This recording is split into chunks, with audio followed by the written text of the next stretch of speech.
rabbil Alhamdulillah Alhamdulillahilladzi la yansa man dzakara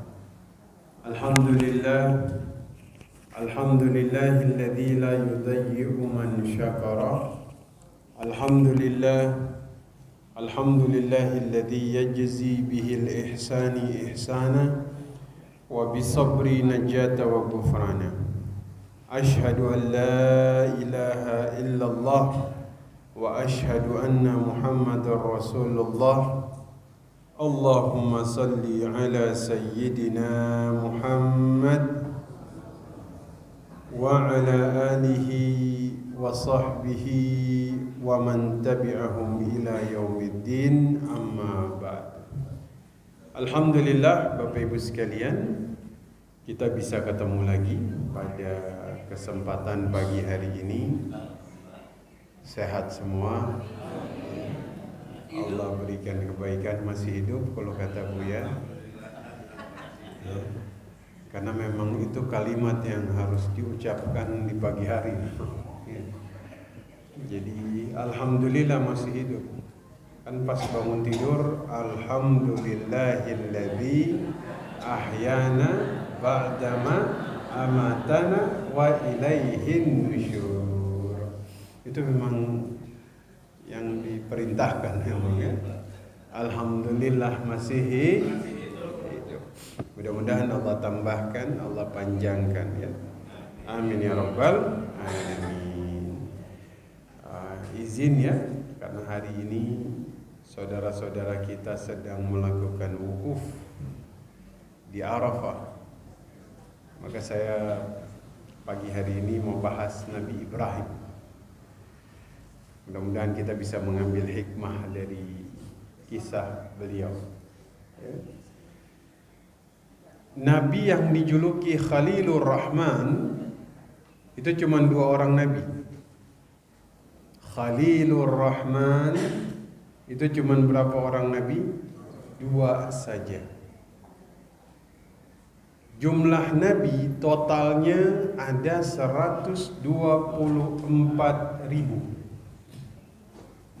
124.000. Ini yang kita temukan di dalam hadis yang dikutip oleh Imam Ibnu Katsir dalam kitab Qasasul Anbiya. Nabi ditanya, jawaban Nabi, jumlah Nabi itu ada 124.000. Rasul hanya 313 Rasul ya. Yang kemudian mendapat predikat Khalilur Rahman dari ratusan ribu dan ratusan Rasul itu cuma 2 orang Nabi saja ya. Nabi Ibrahim dan Nabi Muhammad sallallahu alaihi wasallam ya. Di antara para ulul azmi yang dapat gelar Khalilur Rahman cuma 2. Fa inna Allah ta'ala qad ittakhadhani khalila. Allah menjadikan diriku sebagai kekasihnya, Khalil, kata Nabi Muhammad ya. Kama takhadha Ibrahim khalila. Sebagaimana Allah mengambil Nabi Ibrahim sebagai kekasihnya. Walau kuntu muttakhidan min ummati, kalau saya bisa mengambil satu orang dari umatku untuk kemudian dijadikan sebagai khalil, kira-kira siapa yang Nabi ambil? Kalau saya, kata Nabi, bisa mengambil satu orang dari umatku untuk dijadikan khalil, orang paling dekat, siapa kira-kira? Abu Bakar. Betul sekali. Itu kata Nabi sallallahu alaihi wasallam. Dari Nabi semuanya ya, Nabi Isa, Nabi Musa ya, Nabi Idris, Nabi Adam, Nabi Harun. Siapa Nabi yang paling mirip fisiknya dengan Nabi Muhammad. Dari sekian nabi ini yang paling mirip dengan Nabi Muhammad siapa? Nabi Ibrahim. Nabi Ibrahim. Ya, fisiknya Nabi Muhammad ini kan sebaik-baik fisik. Enggak tinggi, enggak pendek. Bahunya bidang. Keningnya tebal, tapi enggak nyambung. Maksudnya enggak tersambung. Karena di antara keningnya ini ada urat. Matanya warnanya hitam pekat. Rambutnya tidak lurus, tidak keriting, berarti ikal. Apa yang ada di antara kedua bahunya? Tanda kenabian. Bentuknya kayak telur burung merpati. Di antara kedua pundaknya. Ya, itu Nabi Sallallahu Alaihi Wasallam. Dagunya itu enggak tirus, wajahnya ini bulat, hidungnya ini mancung. Jadi kalau diliatin kayak ada cahaya yang keluar dari hidungnya. Giginya ini ada sedikit jarak. Kalau berbicara seperti ada cahaya yang keluar dari giginya. Ya. Bulu matanya lentik. Ya. Nah, maka Nabi Muhammad itu adalah Nabi yang fisiknya paling mirip dengan Nabi Ibrahim. Jenggotnya panjang beliau.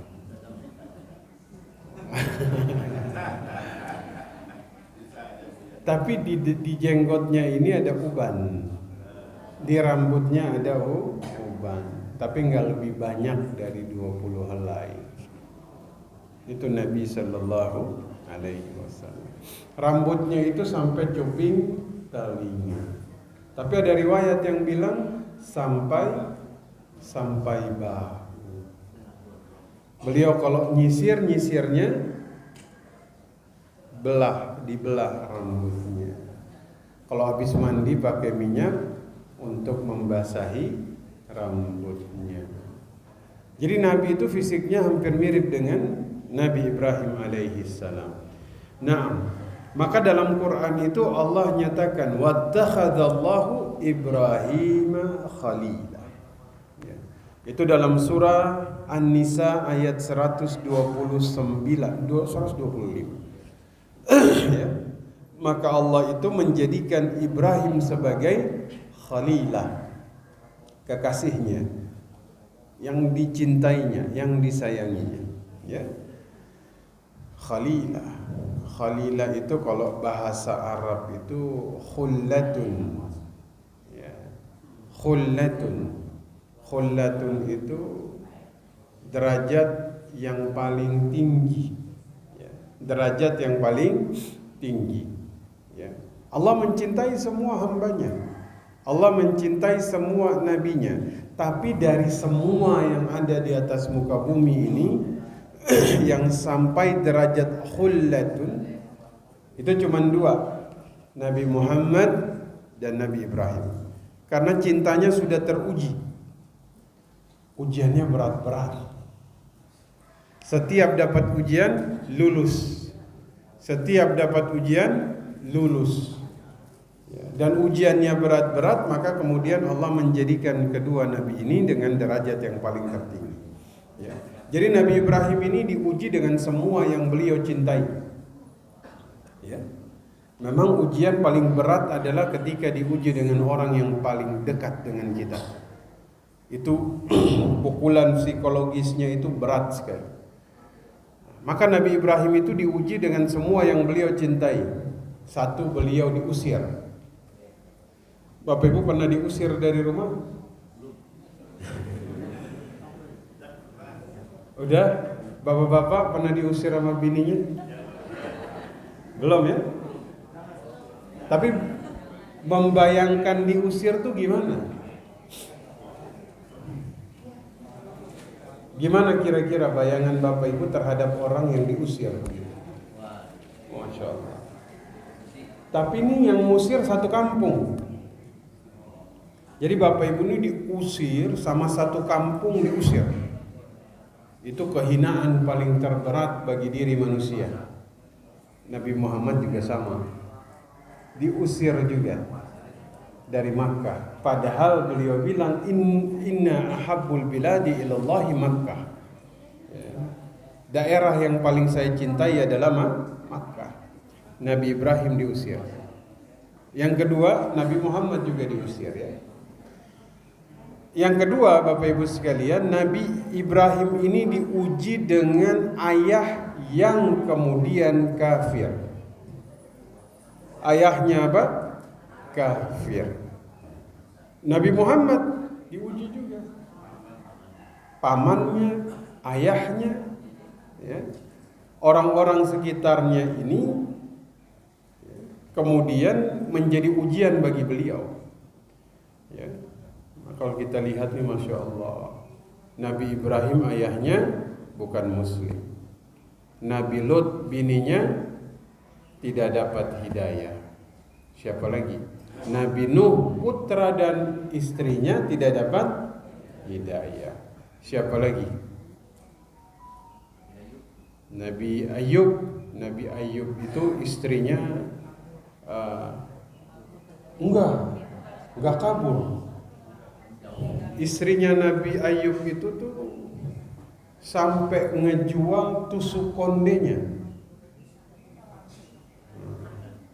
Tusuk kondenya itu kan Nabi Ayub itu dulunya tuh orang kaya.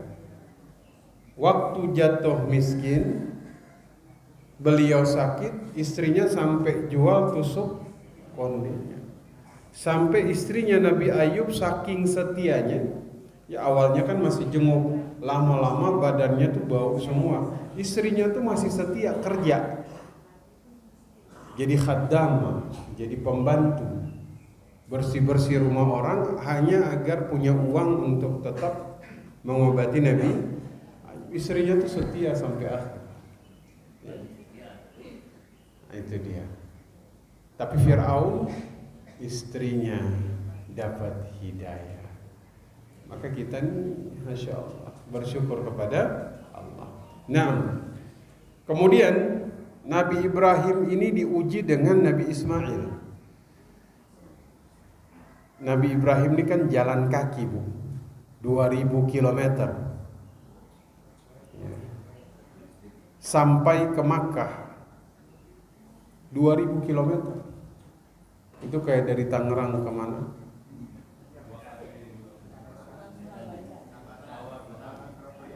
Tangerang Surabaya bolak-balik. Tangerang Surabaya berapa kilometer? Berapa? 1000. 2000 pas lah.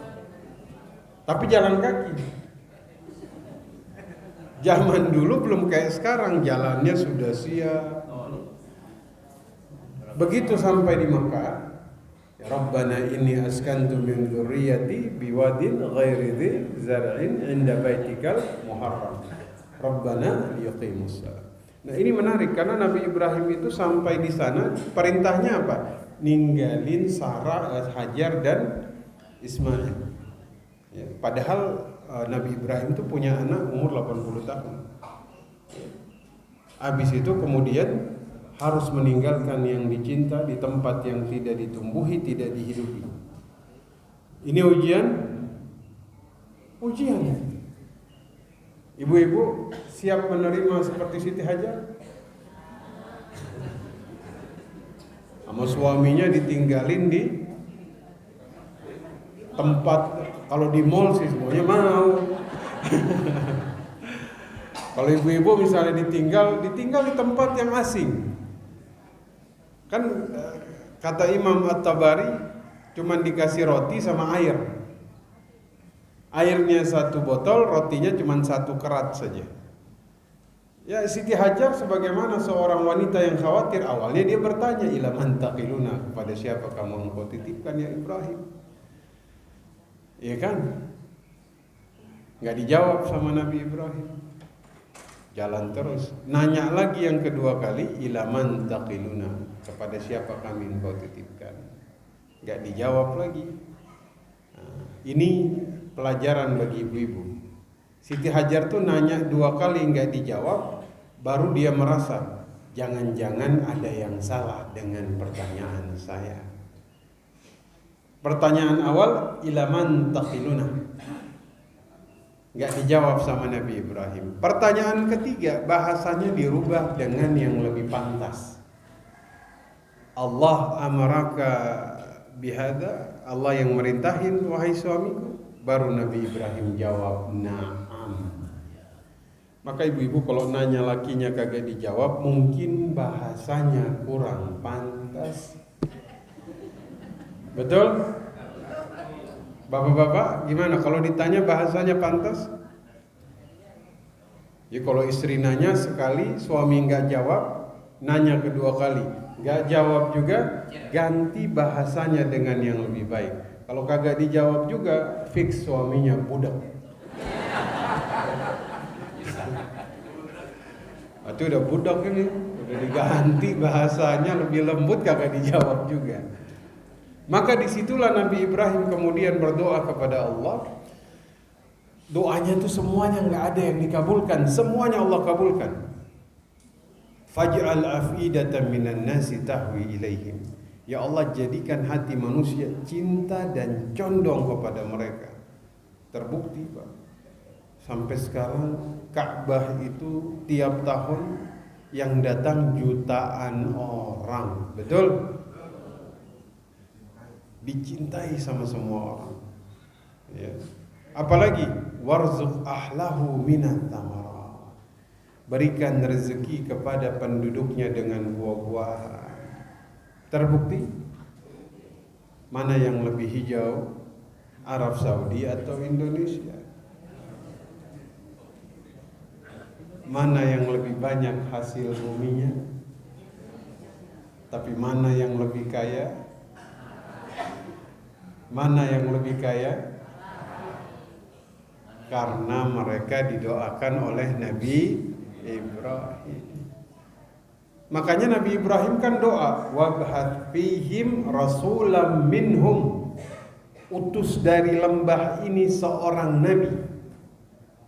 Makanya Nabi munculnya di Makkah, kagak muncul di Indonesia. Kenapa? Karena memang Nabi Ibrahim doa di situ, ya Allah, utus satu orang nabi yang membacakan kitabmu, Allah kabulkan. Tidak ada satupun doa Nabi Ibrahim yang tidak dikabulkan. Betul? Makanya Nabi Ibrahim kan perintahnya wa azin finnas, dan seru kepada manusia. Nabi Ibrahim menyeru di saat nggak ada orang yang dengar. Betul? Orang nggak ada yang tinggal di situ, cuman Hajar sama Ismail. Tapi perintah Allah wa azin, umumkan, ya'tuka rijalan, ya, mereka akan datang kepadamu pakai onta-onta yang lemah, ya'tina min kulli fajjin amiq, datang dari lembah-lembah yang paling jauh. Orang kalau datang dari jauh tuh capek, lusuh, ya, sama kayak orang berangkat haji kan. Maksudnya capeknya apa? Biayanya capek. Ya kan? Bayangin Pak, berangkatnya nggak murah. Tapi di sana apa yang kemudian didapatkan lebih besar daripada biaya yang dikeluarkan.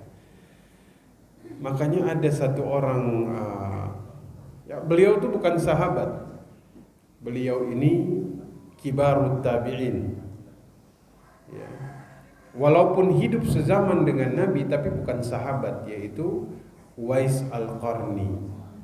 Jadi seruan Nabi Ibrahim itu sampai hari kiamat akan terdengar. Sampai sekarang kita menyambut panggilan Nabi Ibrahim, panggilan Allah melalui Nabi Ibrahim. Makanya Uwais Al-Qarni itu kan dia, ibunya bilang, wahai anakku, saya ingin berangkat haji. Tinggalnya di Yaman. Ya. Mulai besok dia latihan naik turun gunung. Dia cari seekor lembu. Tahu lembu? Sapi. dia cari sapi yang masih kecil, dipikul sapinya naik turun gunung. Setiap hari kayak begitu. Sapinya sapi yang sama. Ini sapi kan makin lama makin gede, otomatis makin lama makin berat. Setahun orang bilang wise gila, angkat lembu naik turun gunung. Ternyata latihan Pak, karena tahun depan ibunya dihajiin digendong, jalan kaki dari Yaman sampai kota Makkah. Maka seruan Nabi Ibrahim ini akan terdengar sampai kapanpun, sampai hari ini. Khalilur Rahman.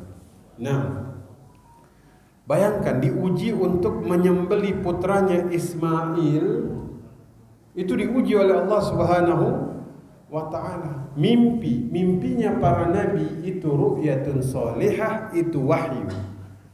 Mimpinya Nabi Yusuf itu wahyu. Mimpinya Nabi Muhammad sallallahu alaihi wasallam. Beda kalau Bapak Ibu dan saya yang mimpi. Beda. Mimpi kita ini bukan apa-apa. Ya, mimpi para nabi itu wahyu. Nah, maka kemudian Bapak Ibu sekalian yang dimuliakan Allah Subhanahu wa taala, jadi nabi yang punya julukan Khalilur Rahman itu hanya dua. Ya. Alasannya karena Nabi Ibrahim itu ujiannya paling berat, diusir, suruh nyembelih putranya, ya, dibakar, ya, difitnah. Ujiannya ini berat-berat. Tapi ketika ujiannya berat, beliau itu tetap beriman kepada Allah. Makanya jadi orang yang paling dicintai. Makanya gelarnya Khalilur Rahman. Tapi dalam salah satu kitab tafsir disebutkan oleh seorang mufassir, Nabi Ibrahim itu Khalilur Rahman juga punya satu karakter, demen nraktirin orang. Iya, Nabi Ibrahim itu demen nraktirin orang. Jadi Nabi Ibrahim itu nggak bisa makan kecuali ada yang diajakin.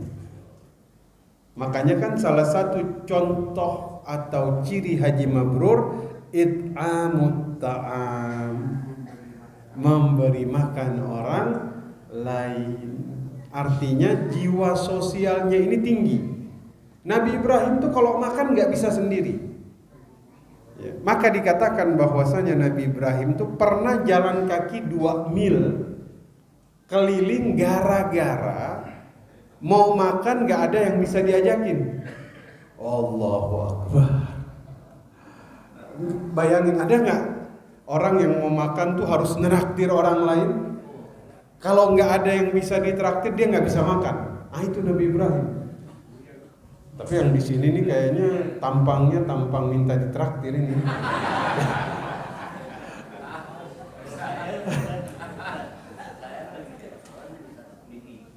Iya. Masya Allah, Buya sama juga ini. Buya kalau ke restoran nggak bisa sendiri. Jadi Bapak Ibu harus sering-sering ikut Buya.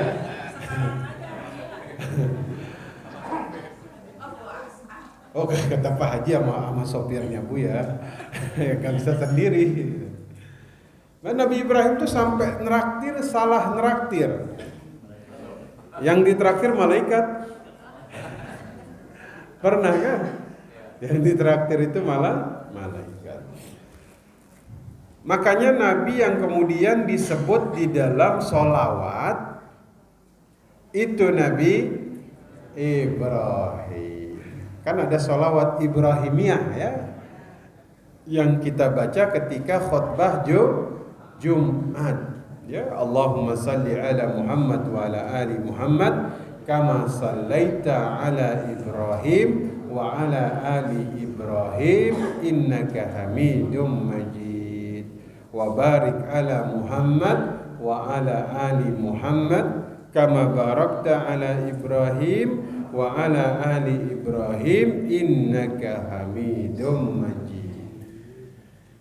Maka dalam sholawat itu Nabi yang disebut 2, Nabi Muhammad dan Nabi Ibrahim. Ini luar biasa.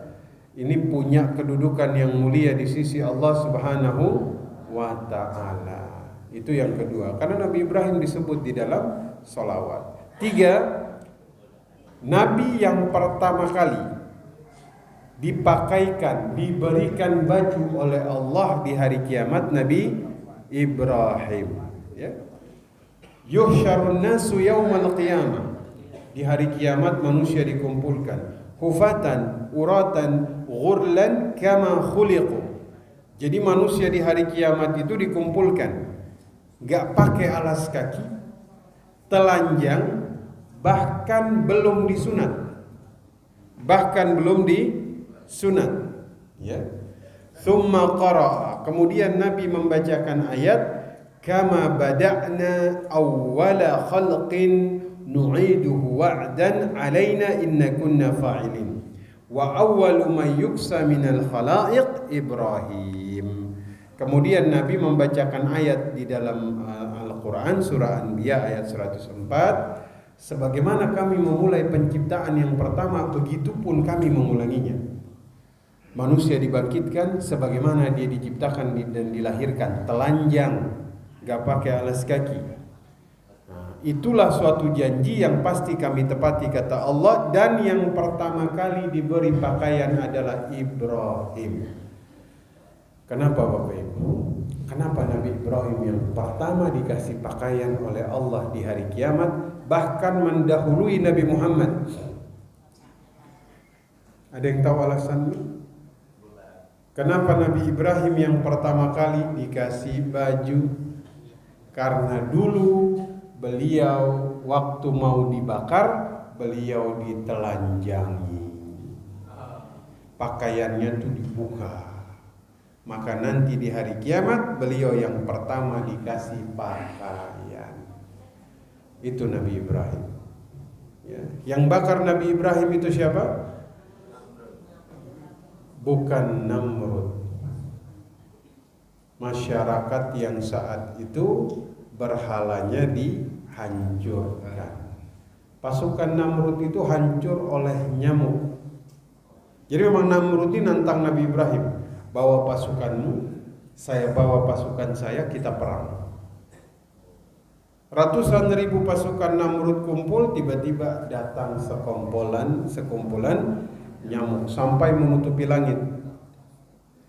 Bagaimana dengan Raja Namrud? Pasukannya binasa, dia kemasukan satu ekor nyamuk di dalam kepalanya, itu masuk dari kuping. Dan nyamuk, pernah dengar nyamuk bunyi? Gimana bunyinya? Itu bunyi, Pak. Saya tuh kalau lagi tidur dengar bunyi itu, Pak, pantang tidur sebelum ketemu nyamuknya. Saya cari sampai dapat. Kenapa? Karena kalau nggak dimatiin nanti dia lewat lagi. Ya kalau lagi ngantuk benar tuh muncul, Allah.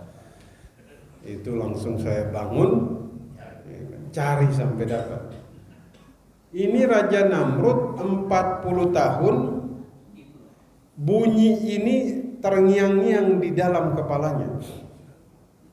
Ini penderitaan paling berat ini. Maka Raja Namrud itu setiap hari megang besi, pukul kepalanya tiap hari selama 40 tahun. Masya Allah, Subhanallah. Allah ngirim cuma seekor nyamuk doang. Subhanallah. Yang kemudian Nabi Ibrahim ini kan dibakar ya. Berapa lama beliau di dalam api? 50 hari. Lama, Bu ya. Jadi Nabi Ibrahim itu 50 hari.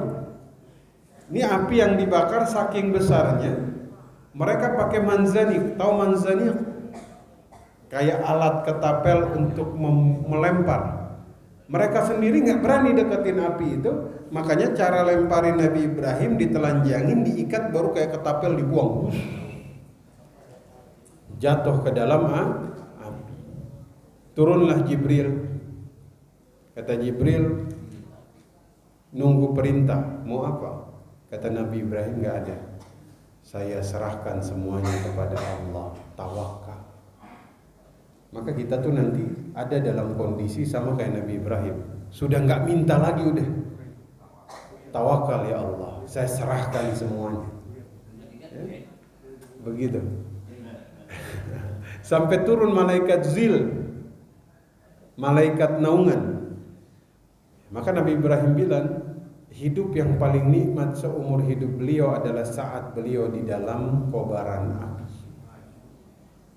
Di luar orang melihatnya kobaran api, tapi beliau di dalam itu seperti taman-taman surga. Ya.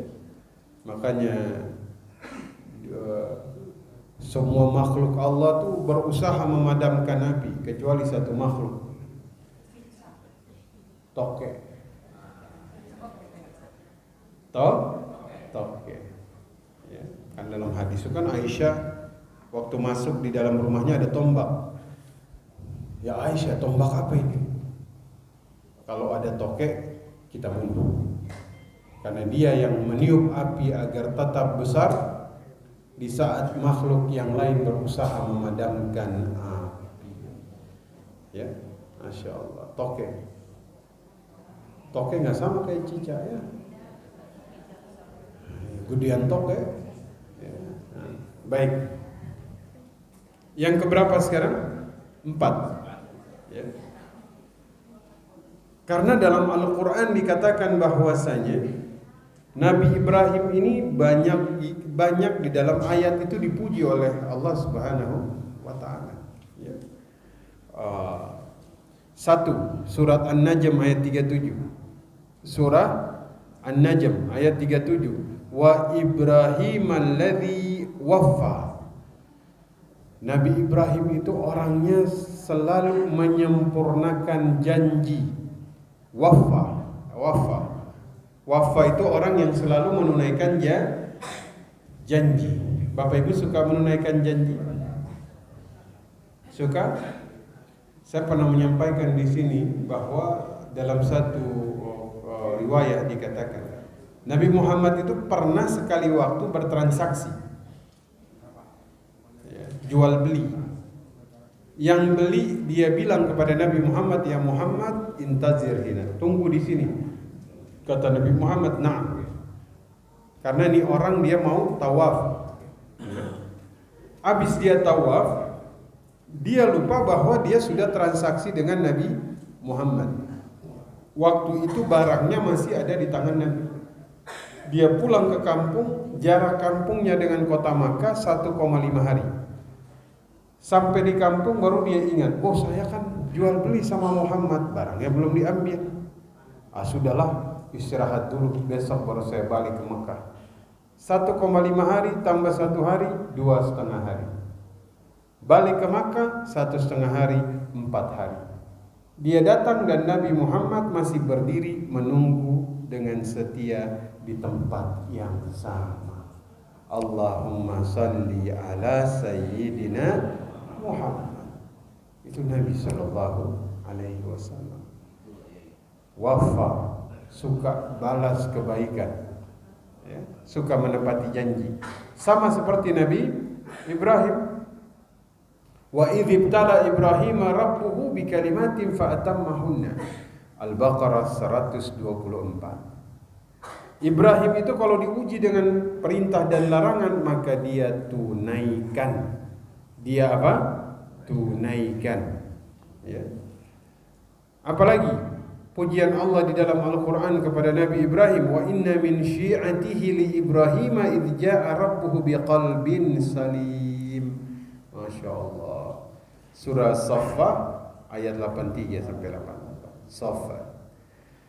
Ibrahim itu termasuk golongan yang kemudian akan datang di hadapan Allah dengan hati yang salim.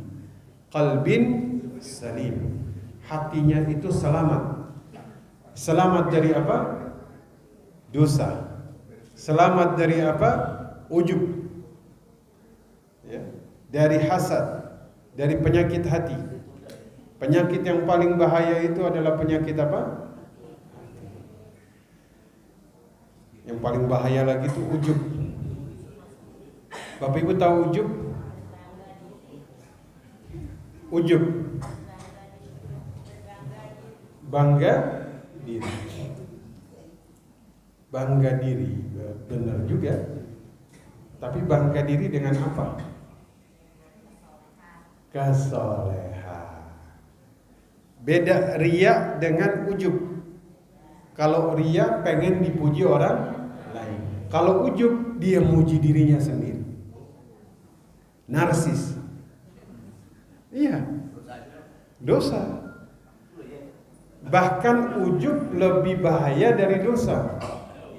Nabi bilang saya tuh takut kalau kalian gak berdosa, kalian melakukan yang lebih besar dari dosa, yaitu ujub. Kenapa ujub lebih bahaya dari dosa? Kalau kita berdosa, kita menyadari dosa kita, betul? Kalau orang ujub, dia gak sadar dia ujub. Maka ini lebih berbahaya. Mudah-mudahan Allah sembuhkan kita, Allah jauhkan kita dari penyakit ini. Amin ya rabbal. Jadi Nabi Ibrahim ini qalbin salim, hatinya selamat. Ya, ini Masya Allah bicara masalah hati ini, subhanallah. Mudah-mudahan Allah berikan kepada kita hati yang salim, hati yang selamat, hati yang bersih dari penyakit. Yang paling bahaya ini justru penyakit hati. Ya dua-duanya, mana lebih bahaya? Penyakit hati atau fisik? Dua-duanya bahaya. Cuman kalau fisik bahayanya di dunia saja, kalau hati bahayanya dunia akhirat. Makanya Nabi Ayub itu waktu sakit luka semua. Tapi beliau enggak takut. Yang penting hatinya masih tetap selamat. Bisa berzikir, bisa ibadah. Kalau kita ini kebalikan. Nabi Ayub fisiknya luka, hatinya selamat, salim. Kita fisiknya sehat ini, semuanya. Saya sehat, Bapak Ibu sehat, tapi hatinya lukanya banyak. Betul? Betul? Jadi kalau luka hati kita ditampakkan ke fisik, ini tubuh kita lukanya lebih banyak dari Nabi Ayub. Masya Allah, mudah-mudahan Allah jauhkan. Amin ya rabbal alamin. Ya. Bahkan dalam surat Hud ayat 75, Inna Ibrahima la halimun awwahun munib. Surat Hud ayat berapa? 75. Inna Ibrahima la halimun awwahun munib. Ini langsung 3 pujian dalam satu ayat. Satu apa? Halim. Apa itu halim Bapak Ibu? Halim itu apa? Halim itu mampu menahan diri ketika dia bisa membalas. Dia mau marah, dia tahan amarahnya. Dia bisa balas, dia tahan diri untuk tidak balas. Nah, itu namanya halim. Allah itu punya sifat namanya Al-Halim dalam Asmaul Husna, betul? Al-Halimnya Allah ini maha menunda azab. Tidak langsung mengazab begitu manusia berdosa, tapi ditahan sama Allah. Jadi enggak reaktif. Kalau reaktif itu begitu orang salah langsung dihukum. Tapi kalau halim, orangnya tenang. Orang hatta udah sabar sakitin apapun dia tuh nggak langsung marah, tapi dia masih ngasih tenggak waktu. Itu halim. Bapak Ibu punya sifat halim? Insya Allah. Innamal ilmu lita'allamu. Ilmu itu dicari. Dengan cara apa? Ta'lim. Belajar seperti hari ini. Wa innamal hilm, sifat halim, tahallamu, harus dilatih. Banyak-banyak bersabar. Nabi Ibrahim itu dijuluki halim. Ya, jadi satu halim itu apa? Mampu menahan marah ketika dia sanggup untuk marah. Kenapa? Marah itu menghilangkan akal. Makanya Nabi Muhammad nasihat, la taghdab, jangan marah. La taghdab, jangan marah. La taghdab, jangan marah. Ada mungkin 2 hari lalu saya tuh baca berita di Banten sana. Ada seorang paman marah nggak bisa menahan marah, ponakannya dipukul. Ternyata sekali pukul jatuh meninggal dunia. Ya. Kita itu kalau sudah marah, akal kita tertutupi. Ya. Maka iblis itu sangat kemudian senang ketika ada orang yang marah. La taghdab, jangan marah. Maka orang yang bisa menahan marah, dia itu bisa dekat dengan yang namanya al-halim. Jadi dia tuh kasih kesempatan orang yang salah memperbaiki dirinya. Itu halim namanya. Enggak langsung kemudian dibalas. Sama kayak Nabi Muhammad. Nabi Muhammad itu yang bunuh pamannya Wahsy, itu di hadapan beliau. Tapi beliau enggak. Beliau kasih kesempatan. Akhirnya dia jadi orang beriman. Ya. Halim. Inna Ibrahim la awahun halim. Ya. Awah itu apa Bapak Ibu ya? Awah ini orang yang jadi kita bahas halim dulu ya. Dibenci, dimusuhi, dibakar di api. Tapi beliau enggak doa minta kepada Allah agar mereka diazab, enggak. Padahal sekelas Nabi Ibrahim kalau beliau berdoa langsung Allah kabulkan. Tapi beliau tahan dirinya, tidak. Beliau tahan dirinya. Tidak pernah Nabi Ibrahim itu, sama kayak Nabi Muhammad, enggak pernah minta kaumnya diazab. Enggak pernah. Makanya julukannya Khalilur Rahman. Di dalam surah Maryam ayat 46, beliau menghadapi ayahnya. Ayahnya yang kemudian beliau dakwah ini, ayahnya ini penyembah berhala yang sudah akut sekali. Nabi Ibrahim itu menunjukkan bahwa beliau tuh enggak suka. Ayahnya bilang, qala araghibun anta an alihati ya Ibrahim. Kamu enggak bencikah kamu kepada Tuhan-Tuhan kami ya Ibrahim? Ya. La illam tantahi la arjumannaka. Kalau kamu berhenti kami rajam engkau.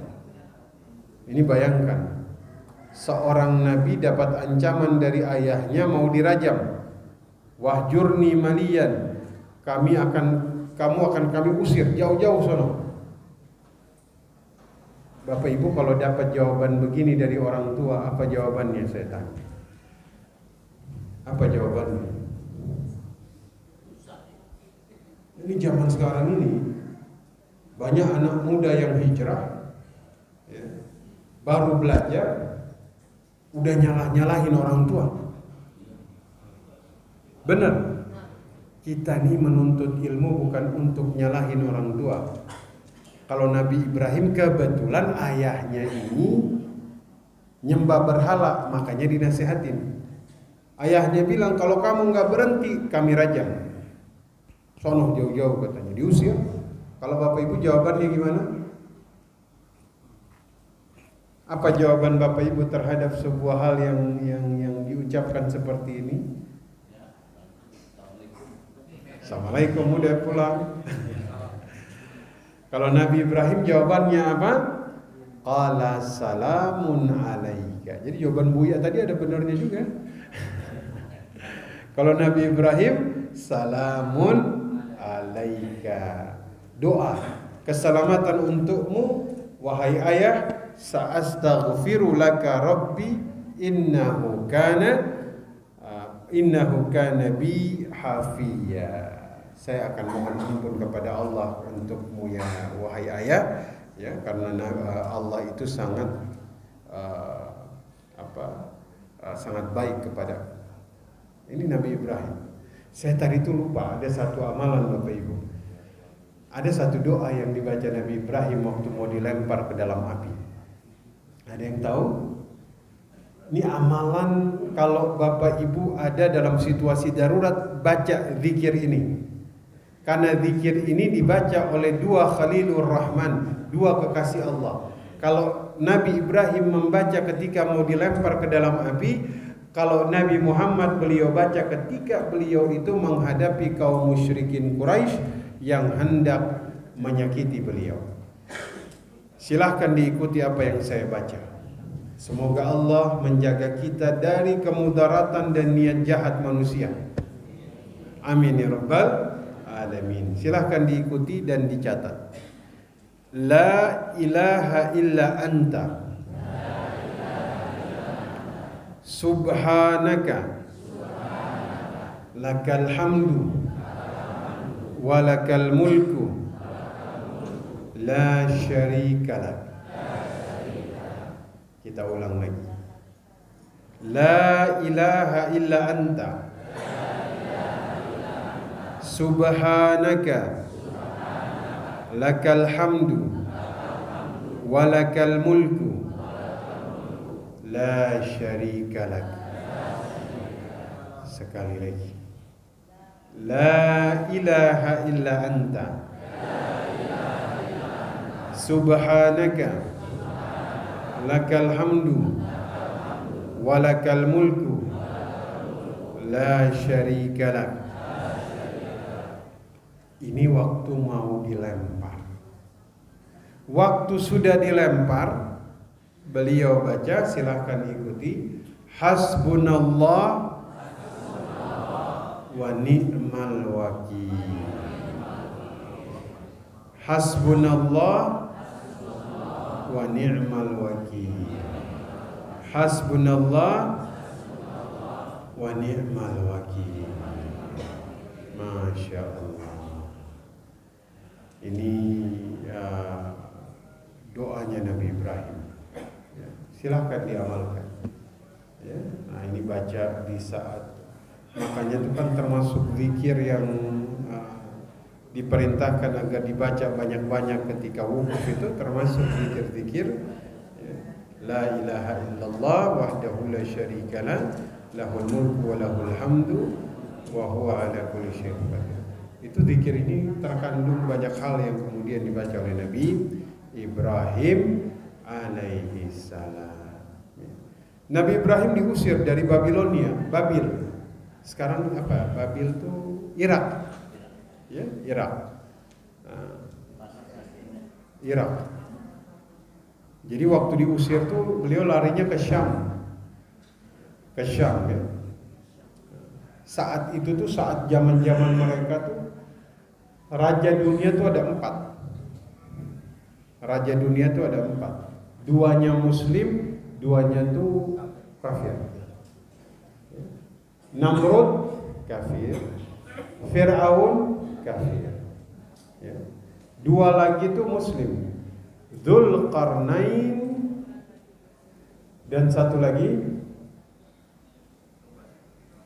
saya agak lupa ini. 1 Dzulqarnain sama 1 lagi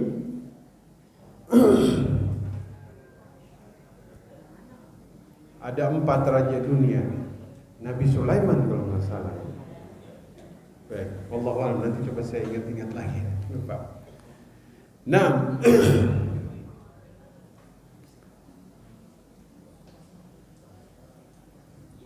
Bapak Ibu puasa hari ini? Ada yang besok ya, ada yang hari ini dan besok, monggo silakan. Beberapa hari terakhir ini banyak banget pertanyaan. Ustadz, apa hukumnya? Wukufnya beda, kan puasa Arafah itu harus bertepatan dengan wukuf. Ya. Ada 2 pandangan memang. Satu itu puasa berdasarkan hilal di daerah masing-masing. Ya. Kalau hilalnya itu kita Senin, ya puasanya hari Minggu. Ya. Ada juga yang kemudian dengan pandangan harus sesuai wukuf karena dalam berbagai riwayat. Puasa Arafah itu tidak selalu dihubungkan dengan wukuf di Arafah. Karena tanggal 9 Dzulhijjah itu sudah dikenal sebelum syariat haji ditetapkan. Syariat haji itu ditetapkan tahun 6 Hijriah. Jadi sebelum itu tanggal 9 memang namanya hari Arafah. Karena Nabi Ibrahim itu mimpinya tanggal 7 nyembeli Ismail tanggal 8, tanggal 9. Tanggal 9 baru beliau tuh yakin ini perintah Allah. Makanya tanggal 9 namanya Arafah. Beliau mengetahui. Jadi ketika di kita tanggal 9 Dzulhijjahnya itu enggak bertepatan dengan wukuf, enggak masalah. Ya, seperti itu. Dulu ingat enggak waktu Covid? Enggak ada yang haji. Wukuf ditiadakan. Bapak Ibu tetap puasa enggak? Tetap puasa enggak? Puasa. Ya, nah, begitu. Mudah-mudahan Allah mudahkan yang hari ini, yang besok, semuanya Allah mudahkan. Amin ya rabbal alamin. Jadi satu halim, dua awwah. Awwah itu orang yang takut, saking takutnya itu sering berdoa memohon kepada Allah. Jadi Nabi Ibrahim itu enggak butuh kepada sesiapapun, hanya butuh kepada Allah. Yang terakhir munib. Munib ini senantiasa kembali kepada Allah dalam segala urusannya. Halim, awwah, munib. Ya, ini 3 sifat yang langsung kemudian dijadikan pujian oleh Allah Subhanahu wa taala di dalam Al-Qur'an. Yang terakhir sebelum kita diskusi tanya jawab, Allah memuji Nabi Ibrahim alaihi salam dalam surat An-Nahl 120 sampai 123. An-Nahl. An-Nahl ayat 120 sampai 123. Inna Ibrahim kana ummatan qanitallah hanifan wa lam yakun minal musyrikin. Ibrahim itu seorang ummah itu imam yang dijadikan teladan, ya. Qanita. Ya, kemudian apa? Hanif, lurus. Kenapa beliau dikatakan hanif? Kita ini paling gampang dakwah zaman sekarang. Dakwah di saat orang ini semuanya sudah beriman, sehingga kita hanya saling mengingatkan. Nabi Ibrahim dakwah saat itu di mana orang yang beriman itu hanya 3 orang. 1 Ibrahim, 2 Nabi Lut. Nabi Lut itu ponakannya Nabi Ibrahim. Nabi Ibrahim punya saudara laki-laki namanya Haran. Haran punya anak namanya Lut. Kemudian yang ketiga siapa? Yang ketiga Sarah. Tahu Sarah? Istri Nabi Ibrahim. Kecantikan Sarah dikatakan oleh ulama di dalam kitab tafsir, di dalam kitab Qasasul Anbiya, dari zaman Ibunda Hawa sampai zaman Nabi Ibrahim belum ada seorang wanita secantik Sarah. Insyaallah. Sarah. Sampai saking cantiknya Nabi Ibrahim takut diambil sama raja Mesir. Sampai Nabi Ibrahim itu berbohong. Nabi Ibrahim itu bohongnya cuma 3 kali seumur hidup. 3-tiganya kalau istilah kita bohong putih. Bohong bukan untuk menzolimi, tapi bohong untuk menghindari kemudaratan. Bapak Ibu sudah berapa kali bohong? Udah gak kehitung kan? Ustadz berapa kali? Banyak. Nabi Ibrahim itu cuma 3 kali. Nah, nanti Nabi Ibrahim ketemu Hajar. Hajar itu putri seorang raja yang ditawan, akhirnya dihadiahkan oleh Raja Mesir kepada Nabi Ibrahim. Karena Sarah nggak punya anak, akhirnya usul kepada Ibrahim untuk menikah dengan Hajar. Itu pun Sarah yang milih. Saya tegaskan, Sarah yang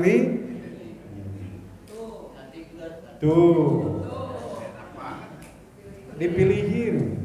Makanya bapak-bapak kalau mau nambah, kasih tahu. Nanti istrinya yangnya itu adabnya. Datang kepada istrinya, kasih tahu istrinya yangnya. Jadi kalau istrinya nunjuk harus siap. Siap bapak-bapak?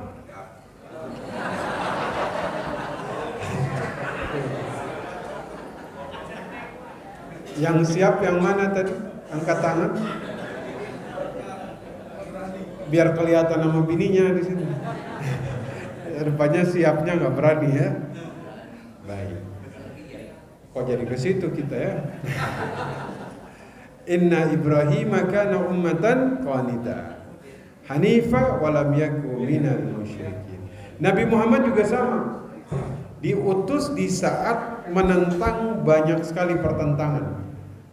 Ini kalau dakwah zaman sekarang udah enak. Bapak Ibu terlahir sudah muslim, saya terlahir sudah muslim. Dari kecil sudah belajar, kita hanya saling mengulang dan mengingatkan saja. Zaman dulu itu mulai dari nol, makanya hanif, lurus. Kagak ada belok-beloknya. Kalau kita kadang ya adalah sedikit-sedikit Ustaz. Belok-beloknya. Nabi Ibrahim hanif. Ya. Maka Allah langsung memuji di dalam ayat ini. Ayatnya silakan dibaca saja. An-Nahl 120 sampai 123. Ada 5 sifat Nabi Ibrahim yang dipuji di situ. Kana ummatan. Beliau itu umat. Umat itu maksudnya imam. Imam itu artinya pemimpin. Pemimpin itu artinya qudwah. Qudwah itu teladan. Maka seorang pemimpin harus punya teladan. Karena akhlak dan teladannya itu berbicara lebih lantang daripada kata-kata. Betul? Bukankah kita menilai seseorang dari akhlaknya? Kita menilai seseorang dari teladannya, bukan lisannya, tapi akhlaknya. Ya. Maka Bapak Ibu kalau lihat orang akhlaknya baik sekali, apa yang Bapak Ibu ambil dari dia? Banyak hal daripada kata-kata. Akhlak berbicara lebih lantang daripada kata-kata. Yang kedua Bapak Ibu sekalian, qanita, al-qunut, dawamut ta'ah. Karena Nabi Ibrahim ini kokoh, tegar di dalam menjalankan perintah Allah. 3, hanifa. Beliau ini lurus di dalam tauhidnya. Ya, tidak pernah kemudian beliau ini mengikuti ajaran-ajaran terdahulu. 4, walam yaku minal musyrikin. Beliau tidak termasuk orang-orang yang musyrik. Jadi beliau nggak pernah kemudian menyekutukan Allah. Terakhir, syakiran li an'umihi. Beliau itu mensyukuri nikmat-nikmat Allah. Ya. Mudah-mudahan kita memiliki 5 karakter ini sehingga kita bisa mendapatkan apa yang kemudian didoakan oleh Nabi Ibrahim alaihi salam. Kita doakan saudara-saudara kita yang lagi wukuf di Arafah. Ya. Kenapa? Nanti sore. Kalau di sini tanggal 6:30, 3:30. Mungkin asar kita di sini ya. 5 sore kita di sini. Nah, itu mereka sudah masuk waktu wukuf. Jadi kan kalau Nabi itu masuk Arafah itu sebelum zuhur ya. Sudah jamaah biasa udah dari kemarin. Kalau Nabi itu biasa habis subuh dari Mina. Dari Mina tuh habis subuh. Masuk ke Arafah itu sebelum zuhur. Zuhur beliau ke Lembah Urana. Habis itu beliau khutbah wada. Habis itu beliau sholat jamak qasar asar dan zuhur. 1 kali adzan, 1 kali qamat. Habis itu baru beliau ke belakang Sakharat, di belakang Jabal Rahmah. Di situ beliau mulai angkat tangan berdoa. Itu sama Bilal cuma ditutup pakai kain saja, selendang. Bayangkan umurnya udah 63 tahun, panasnya luar biasa, bertahan di bawah selendang doang yang dipegang oleh Bilal sampai sore. Kita ini zaman sekarang kadang hukum panas padahal pakai fan gitu ya. Begitu. Padahal pakai tenda. Masya Allah. Baru habis maghrib Nabi Muhammad menuju ke Muzdalifah. Beliau sholat maghrib dan isya nanti di Muzdalifah. Jadi waktu dari Muzdalifah tuh yang lain rebutan. Beliau bilang pelan-pelan saja. Haji yang mabrur, haji yang tidak menyakiti orang lain. Dari situ beliau menginap satu malam mabit di Muzdalifah. Tapi malam itu ada seorang istrinya Nabi pengen izin duluan. Jadi beliau di Muzdalifah tuh hanya sejenak saja. Siapa nama istri tersebut? Ada yang tahu? Bukan Aisyah, tapi istri yang kedua namanya Sauda.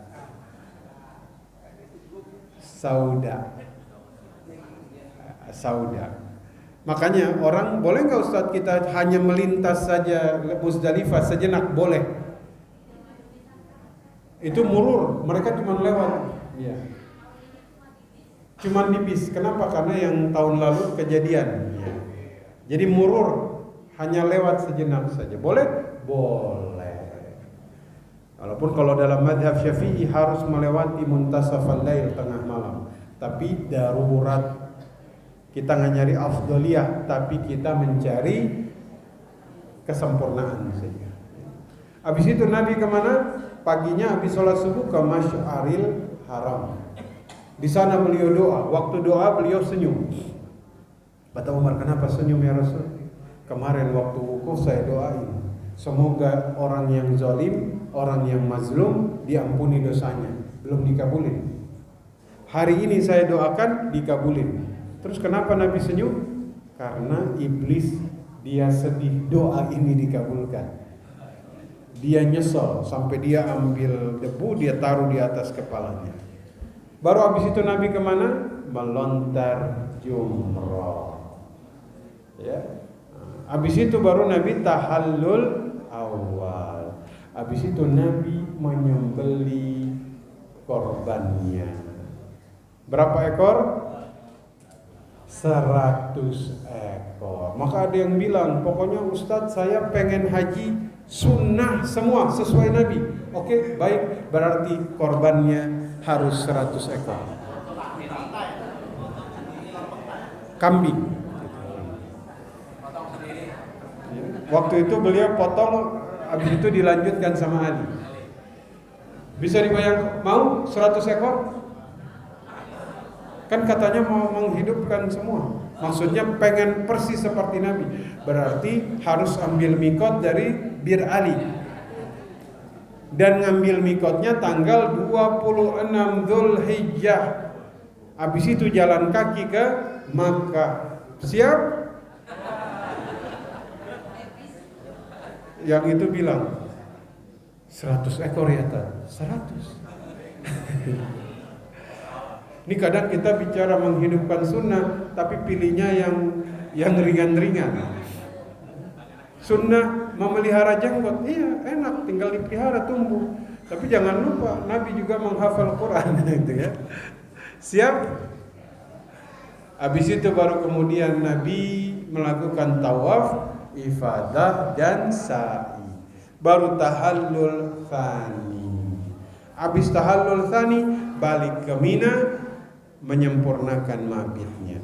Enggak apa-apa kita manasik tipis-tipis. Biar nanti sampai ke sana. Niatnya untuk menyambut seruan Nabi Ibrahim, wa azin finnas, seru kepada manusia untuk haji. Mereka akan datang dengan onta yang paling lemah. Artinya Bapak Ibu walaupun kondisi ekonominya lemah, tapi akan datang dari lembah-lembah yang paling terjauh. Saya doakan pada kesempatan subuh yang Allah berkahi di akhir bulan Dzulhijjah, di akhir awal 10 hari pertama, saya doakan Bapak Ibu Allah panggil untuk kemudian bisa melaksanakan ibadah haji. Amin ya rabbal alamin. Allah panggil lewat 3 hal, langsung 3 hal.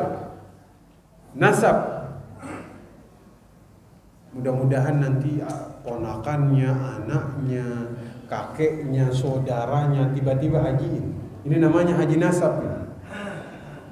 Dua, nasab, harta. Allah lapangkan rezekinya, Allah luaskan hidupnya, berangkat. Tiga, haji nasib. Nasib bukan karena nasab, kagak ada hubungan saudara, kagak punya nasal harta, tapi tiba-tiba berangkat. Amin ya Rabbal. Ini panggilan semuanya. Kosasi, ongkos dikasih. Mansur apa itu? Hak mansur, halaman digusur. Masya Allah ini. Ini dapat gusuran. Ilmu baru ini. Haji Mansur, Haji Agus itu apa itu? Oh sama, ada gusuran juga. Jadi kalau Haji Mansur, haji karena halamannya digusur. Oh, haji kosasi, haji ongkos dikasih. Mau Abidin apa itu? Asal biaya dinas. Nah, ini tiga-tiganya nasib semua ini. Mudah-mudahan ya. Ada orang ya, itu udah pakai ihram, udah landing di Jeddah, udah tinggal sejam dia ditarhil, dibawa pulang lagi. Itu namanya belum panggilan. Maka mudah-mudahan ya Allah panggil Bapak Ibu untuk cepat-cepat haji. Amin ya Rabbal alamin. Ya. Baik, silakan tanya jawab, monggo. Ya, kita seputar haji, seputar kurban Nabi Ibrahim. Silakan Ibu.